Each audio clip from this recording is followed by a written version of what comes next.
So we're back with Adrian and he's bought me another beater, and we've gone for another Alfa Romeo. I know you're all screaming at the screen now, no, what have you done? Let's check it out.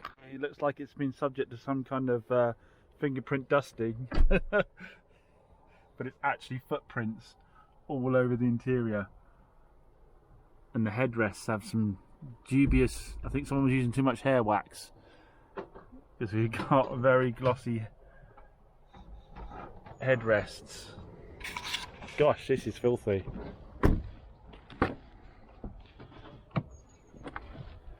But seats are a bit bare, thank goodness. They clearly had children, because we've got the pebble collection. You know when your kids go on the beach and want to pick up every stone they see, and then 5 seconds after bringing them home aren't the slightest bit interested in them. Boot's not too bad. Got a full spare wheel kit. So golden rule on your flip cars: before you start putting any money into them, give them a good test drive. Obviously make sure you're road legal. This is on my trade insurance and I've got my trade plates on the go. So let's take her for a spin and see what we think. For the first time I put a car cover on. It's not to protect the seat, it's to protect me from the manky headrest. So we shall give her a spin. I'm assuming I've got enough fuel. I haven't checked that yet. Starts on the button. Got a warning for changing oil, so we do need to do a service on it. But we've got a quarter of a tank of diesel. So let's go for a little spin. We'll leave her in the neutral mode. With these you can go into dynamic, and you can go into all weather, which might be useful at the moment with the amount of rain on the floor. Amount of rain about. See what the aircon's like.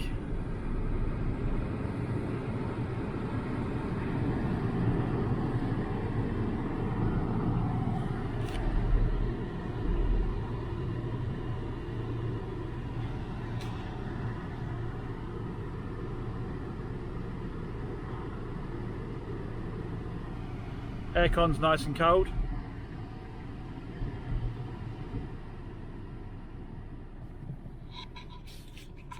Stereo work? I forget how the stereos work on these.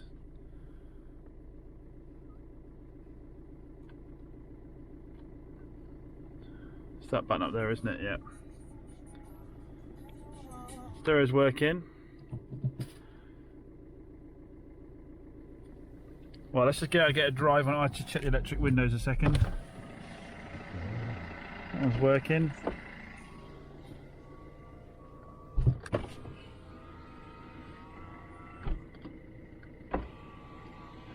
Engine sounds like they're supposed to on these. Obviously working out of Alfa Ragazzi with Stu. I was hearing these things pretty much every day. Yeah, all the electric windows are working. And obviously I've got the red one as well, which I haven't sorted out its turbo problem yet. Mirrors, they're working. So the main electrics seem to be working. We've got a lot of wear inside here. I'm gonna have to track down a gear knob for this, or maybe there's someone does a cover or something, because that's nasty, that is. So a little bit of wear here. I can touch that in, that's not a problem. And touch those little bits in. A little bit of plaster dip, I'll do that, or satin black paint, which I've got. But that gear knob, I'd want to sort that before retailing it. Right, enough of that, let's get driving. Didn't mention the miles, 53,000 miles on it. Oh, it says check reversing lights as well now. We've got rear parking sensors by the looks of it. So it has had a few toys added to it. The windscreen is filthy inside. This needs such a good clean, this car. Bless it. You're going to get some love now, car, don't worry. You're at Chop's Garage now. We look after you guys.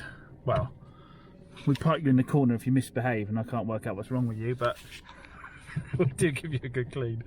Which is okay, sort of middle-ish.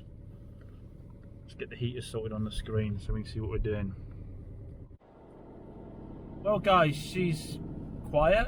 She goes through the gears nicely. She's smooth. She's got a great wallop of torque kicking in from just over 2,000 revs, which makes me sure that my other one does have some form of an issue going on. It'd be interesting to have a look at the actuator and see if there's any difference in the actuator. But yeah, I mean, suspension, there's no knocks or bumps on the suspension. That's rides beautifully, to be fair. Like I say, goes through the gears nicely, steers nicely. So initial signs are it's okay. I say it's like the other one did have when it first got there. It's got that lovely effortless torque on it where you can just get right up into even relatively low speeds, like I'm at now, what, 50 mile an hour? If I get up into 6th, it's still got punch, it's still got, you know, it's still pulling, it's still torquey. So you can get really good economy out of them as well, and they're just really nice cars to drive, and obviously very good looking. So the question with the door is, I've asked my dent man reckons that's nasty, and that's going to take him 250 quid of time to fix the door with the dentless removal. So I need to go and get a quote for painting it now, because silver is not my favourite colour. If you watch my channel, you know I'm not a fan of silver. It causes me all kinds of problems. I'd want to blend ideally up the door, and I never find I can successfully blend silver. I don't know why, what I do wrong. So I'm going to have to go and get a quote, and we might see the first outsourced paint at Chop's garage. It might be too much for a rattle can, this one, but we'll see. We'll see.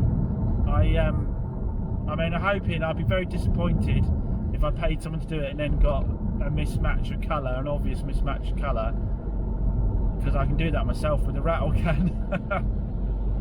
Anyway, we've got a half-hour drive home. By the time I get home, we should know whether we've got a good one or not. Oh, the Alfa Love is back, guys. It's strong in this one. I've been driving on for about another sort of 10-15 minutes or so now, and yeah, I understand what I love about Alfas. There's just something about them. Even the mundane diesel Alfas are just such a great drive. Something about them. It's a bit like a, you know, going back to a Hot X. I know you shouldn't, but it's going to be trouble. But it's so nice when it's working well. But we'll have to see what pain comes to be with this, because we've got to stick it in for an MOT. I think while it's in for an MOT, I might get them to read the DPF and see how that is, see how coked up it is. I'll see what other codes are kicking around. And like I said, that paint can end up being expensive. It may even end up being cheaper getting hold of a door, but we'll see. Heading back in the Alfa. Oh, this drives nice, guys. This is so nice. With this 6-speed box, the thick wedge of torque, you can just thread corners together without having to change gears too often. It rides really nice, it turns in really nice. So if you can't tell by now, I'm in love like I was when I got in the other Giulietta.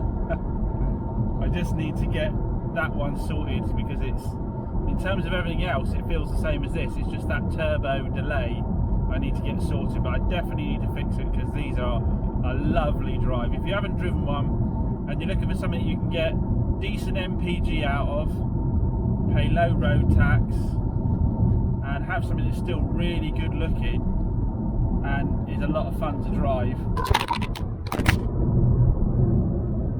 go and test drive one of these.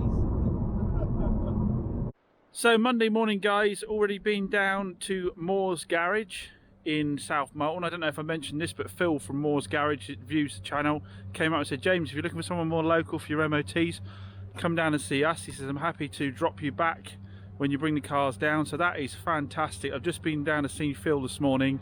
Phil down the Alfa, haven't driven it this morning, and raved to you guys all about it. We're going to find out how good a car it really is. I mean, I think it drives fantastic. I can't feel anything suspension or brakes wise, but Phil's going to be the guy that's going to tell us that. So let's pop it down to him and find out what the score is. I think I actually told you guys where I picked up this Alfa from in my excitement in getting it the other day.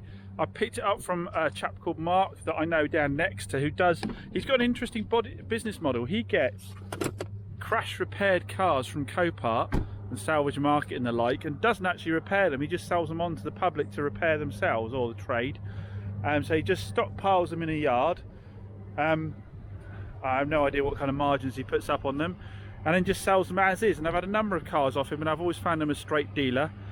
He messaged me to say he had this coming in from his friend who lives in London. Sorry, I'm having to shout over the tractor. It's now apparently something to do with the ULEZ charges. It's not going to work out for him, so he offered it to Mark. It has got a ding in this door, as we know, but it's not a category car. It's not on the register, I think. Mark messaged me and said, "This is the kind of thing you might like, James." Sent me some pics over, gave me his feedback on it, and yeah, I mean, in my experience with Mark, you're normally okay if he tells you something the way it is. It normally is the way it is. I don't think he's driven it a lot, so I don't know that he would know if there's any other faults. But you know, as you know from my enthusiastic driving this morning, initial signs are it should be okay. Let's get it down now to Phil and see what he says. So one of Phil's chaps has dropped me back. Apologies, I'm terrible with names. It takes me about 100 times before I remember someone's name. So that's great. I can get cracking while that's being MOT'd. We're going to finish off the Dacia. We're going to finish off the Dacia. Exciting news, guys. We officially have access to the second half of Chop's garage. Got the keys to the second unit. So I'll look see for you.